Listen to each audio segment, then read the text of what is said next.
নমস্কার বন্ধুরা, আমার চ্যানেলে আপনাদের স্বাগতম। আজকে আমি সবজি ডালের রেসিপি নিয়ে আপনাদের সামনে আসছি। তো প্রথমে আমি মুগ, মসুর আর মাসকলাইয়ের ডাল ভেজে নিচ্ছি। এগুলি একটু নেড়ে দিচ্ছি।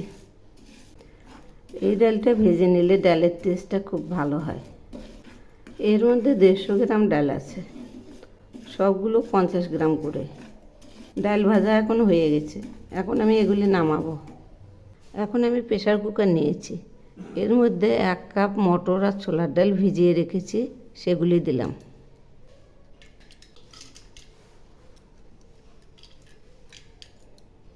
আর দিচ্ছি ভেজে রাখা বাকি ডালগুলো।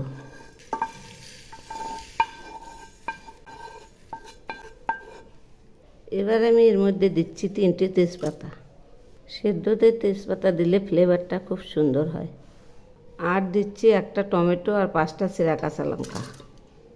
এখন আমি এর মধ্যে 1/2 মগ জল দিলাম। ডাল গ্যাসে বসিয়েছি, 2টো সিটি উঠলেই নামাবো।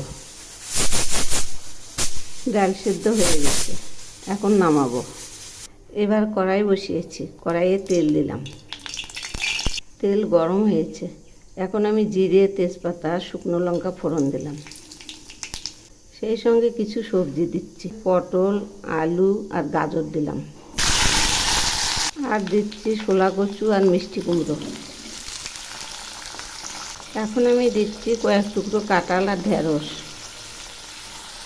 দিচ্ছি কয়েকটা ঝিঙে। এবার পরিমাণ মতো লবণ দিচ্ছি, পরিমাণ মতো হলুদ দিলাম। এবার নেড়ে দিচ্ছি। এই সবজিগুলো আমি খুব ভালো করে ভেজে নেব, তাহলে ডালের টেস্টটা খুব সুন্দর হবে। সবজিগুলো অনেকটাই ভাজা হয়ে আসছে। তো বন্ধুরা, আমার রেসিপি যদি আপনাদের ভালো লেগে থাকে তাহলে সাবস্ক্রাইব করে আমার পাশে থাকবেন আর কমেন্ট করে জানাবেন কেমন লাগলো। এখন আমি এর মধ্যে দিচ্ছি 1 চামচ জিরে বাটা আর 1 টুকরো আদা বাটা।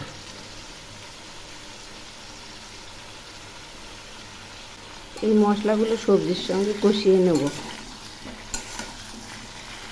সবজিগুলো ভাজা প্রায় হয়ে আসছে। এবার আমি এর মধ্যে সেদ্ধ ডালটা ঢেলে দিচ্ছি। ডালটা একদম ফাটা ফাটা হবে। এই সবজি ডাল ঘন না হলে ভালো লাগে না। এই ডালটাতে আমি কাটা দিইনি, এগুলি আরও ফুটবে, আরও ঘন হবে। এবার আমি এর মধ্যে দিচ্ছি টিস্পুনের 1/4 চিনি। আপনারা চাইলে আরেকটু মিষ্টি বেশিও দিতে পারেন। এই রান্নাটা একটু ঝাল ঝাল মিষ্টি মিষ্টি হবে। ডালটা আবার একটু নেড়ে দিচ্ছি। এই সবজি ডাল রুটি, পরোটা, লুচি, গরম ভাত সবের সঙ্গেই ভালো লাগে। ডালগুলো ফুটছে, এখন আমি এর মধ্যে কয়েকটা মিষ্টি কুমড়োর ডগা দিলাম। একটু নেড়ে দিচ্ছি। এই মিষ্টি কুমড়োর ডগা দিলে ডালের অসাধারণ টেস্ট হয়। একবার এইভাবে বানিয়ে খেয়ে দেখবেন। এগুলি আরেকটু হবে। রান্নাটা এখন প্রায় হয়ে এসছে, আরেকটু হবে। এই সবজিগুলো সেদ্ধ হলেই আমি নামাবো। দেখুন ডালটা কত সুন্দর মাখা মাখা হয়েছে, দেখলেই খেতে ইচ্ছা করবে। রান্নাটা এখন হয়ে গেছে, এখন আমি এর মধ্যে 1 চামচ ঘি দিলাম। এবার নেড়ে চেড়ে নামাবো। এই যে সবজি ডাল নামিয়েছি, দেখুন কি দারুণ হয়েছে। এভাবে বানিয়ে খেয়ে দেখবেন, অসাধারণ টেস্ট। একবার খেলে আবার খেতে ইচ্ছা করবে।